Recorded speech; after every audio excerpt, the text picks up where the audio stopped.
Today, I want to present the work of a friend of mine called Paul, who's put together a whole load of information collected from Freedom of Information requests to various members of the government, I suppose, and the Minister of Justice and the legal department about the council tax and whether it is fraudulent or not. Now, some bits of this we've covered before, but I just want to read basically what he has written as he's put it into a damning piece of evidence in which various procedures that should have been taken have not been taken.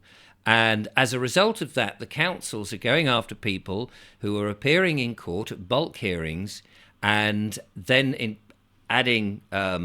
engaging enforcement officers to go after people fraudulently for something that's supposed to have happened in court that hasn't happened. So let me present this evidence to it as it came to you, and please sit back and see if you can follow, and I will read it as effectively as I can. So let's start at the beginning and work our way through this important document. So we'll start back. Now, some of this we have covered in the past. In Schedule 2 of the Act, this is the Council Tax Administration and Enforcement Regulations Act of 1992, there is a Form A and a Form B. Now, let me just show you this on the screen. Here we go. This is the Council Tax Administration Enforcement Regulations Act, Schedule 2, 1992. And here we see we have now I've shown these before. These are no longer relevant, but they were there. There's a Form A and a Form B, and we'll find out what each of those means in a second. So Form A is for an individual debtor. So from 1992 to 2003, courts issued the Council Tax Liability Order. That's the courts issued this. And the statute provided two templates, which we've just seen, Form A and Form B. Form B is for a number of debtors, i.e. a bulk hearing, who are to be listed in a table which would be attached to Form B. The template provides the name of the magistrate's court and required the signature of the Justice of the Peace. And just to give you one more chance to have a look at that, so Form A is here, so that's just for an individual who's been found guilty for not paying whatever, and the Form B is for a list, and there's the table in which, in this template, you would list all the different people in the liability order who is liable now to pay the council tax.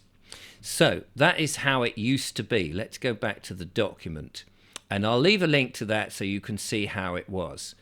So before 2003, this document was a court document, and the council would leave the court with a liability order signed by the Justice of the Peace.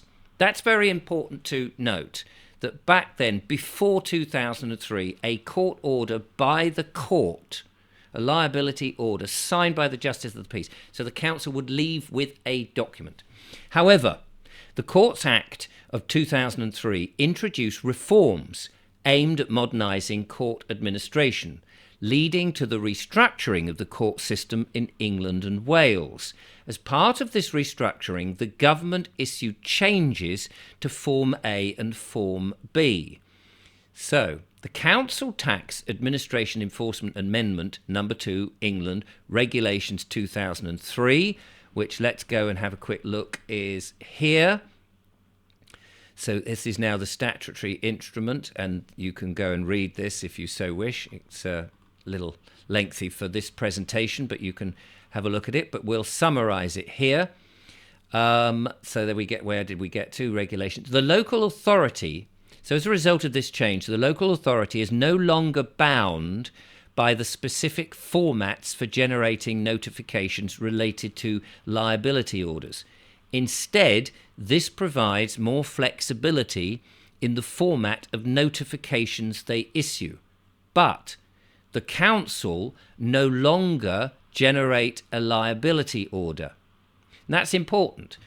Before they would go away from the council, from the court, with a liability order. Here, the councils can no longer generate a liability order. The amendment came into force on the 1st of the 10th of October 2003, and that's where we were just looked. So these changes resulted in the council tax liability order after 2003, just over 20 years ago, no longer being recognised as a court document.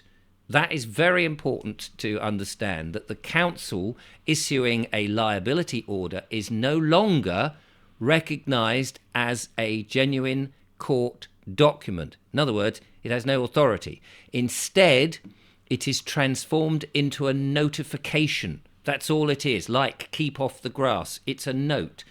Consequently, this notification ceased to bear the authority of the court. With the document status altered to that of a notification, there ceased to be a judicial function for the justice to sign what had become now a notification. Yet, the justice continued to sign the council document, the notification, even though doing so raised serious moral, ethical, and legal implications. The magistrate would have continued to sign this document under the direction of the legal managers. Now, that's important just to note. So, for example, he doesn't need to sign this now because it's a note. So a judge signing a note doesn't mean anything. Why? But the magistrate would have continued to sign this document under the direction of legal managers. Just bear that in mind. So we have a freedom of information request, and this is the number. And the question was, is the council tax liability order generated by the council a court document? The answer came back, no.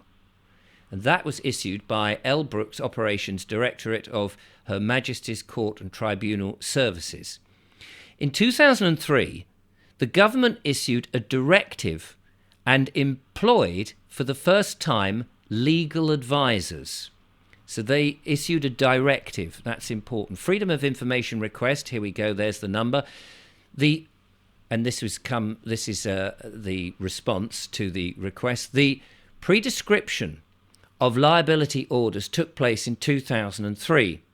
Since that time, Her Majesty's Court and Tribunal Services and its precursor organisations have employed thousands of legal advisors, and we have no records of the date when each one became aware of the change.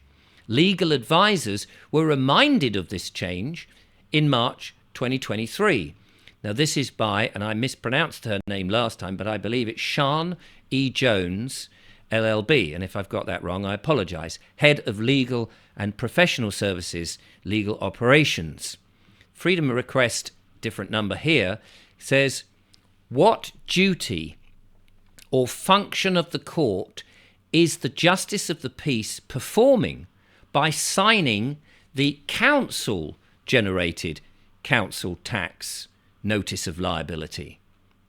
And the answer is that if a Justice of the Peace were to sign a liability order, they would not be exercising a judicial function, as it is not a court document. And again, this is from L. Brooks, Operations Directorate, from Her Majesty's, or His Majesty's, Courts and Tribunal Services. So they are, as we've pointed this information out before, they would not be exercising a judicial function. So what the hell are they doing signing the council tax, the council's liability order? In 2003, 20 odd years ago, it's evident that the directive was not followed. This directive from the government, or the Ministry of Justice, which is part of the government, that said you now, the council tax liability order is no longer a court document, was not followed. The Ministry of Justice have stated the original 2011 paper was uploaded to the Her Majesty's, or His Majesty's, it would have been hers back then, of course, Courts and Tribunal Services intranet at some point between 2011 and 2023. But no record of it is held, as the members of staff responsible have left the service and their emails have been deleted. So, other than uploading the directive to the HMCTS intranet, there has been no accountability for non-compliance by the legal managers. These legal managers who seem to have been instructing the justices of the peace to sign a council-generated liability order. So there's been no accountability for them telling the justices of the peace to do that. Freedom of information request continues. The executive board of the JCS, which is the, I think, Justice of the Clerk Society, compromising the 6 heads of legal operations and the head of legal and professional services, are authorised by Lady Chief Justice to direct legal advisers as to the legal advice they give magistrates. And when exercising judicial functions, legal managers are responsible for compliance. So this is now we're beginning to understand that these legal managers should be doing this. So what are they doing, having not changed as the directive was given? The Freedom of Information continues. The paper was issued in 2011 and would have been implemented by the justices' clerks, but there are no records of how they did this, as the email records were purged at the end of 2011. I've revised it slightly in 2023 when I noticed that it took no account of the change from paper to digital lists. The revised paper replaced the original version of the JCS, the Justices Clerk Society's reference pages on the HMCT intranet. Again, this is Sian Jones, Head of Legal Professional Services and Legal Operations, saying this. So, it is evident that the directive from the MOJ of 2011 was never implemented, and there has been no accountability for non-compliance of the directive by the legal managers in 2003, in 2011, and 2023. The assertion that the points were implemented in 2011 appears to be untrue, as evidenced by the directives outlined in the JCS paper of 2023. For instance, the paper explicitly states they should not be signed or endorsed with the name of a JP or court officer, still less a justice of the clerk, which suggests that the directive has not been adhered to. Furthermore, the paper highlights that some councils are still sending out notifications in the form of a liability order, but even so, it's not a court-generated document, indicating non-compliance with the directive by the legal managers. What are these legal managers up to? The directive again was uploaded in 2023, last year, and the Ministry of Justice have provided 2 emails confirming the upload to the HMCTS intranet. The paper referenced is the Justices Clerk Society paper entitled Procedures in Liability Order Applications. I've shown that in the past on this program. And the relevant section is under the heading Orders. And we've read this out before, but I'll read it out once again. The order is made when this is the order of the liability order. The liability order is made when the presiding justice pronounces it, and it is recorded in the court register, see section 3.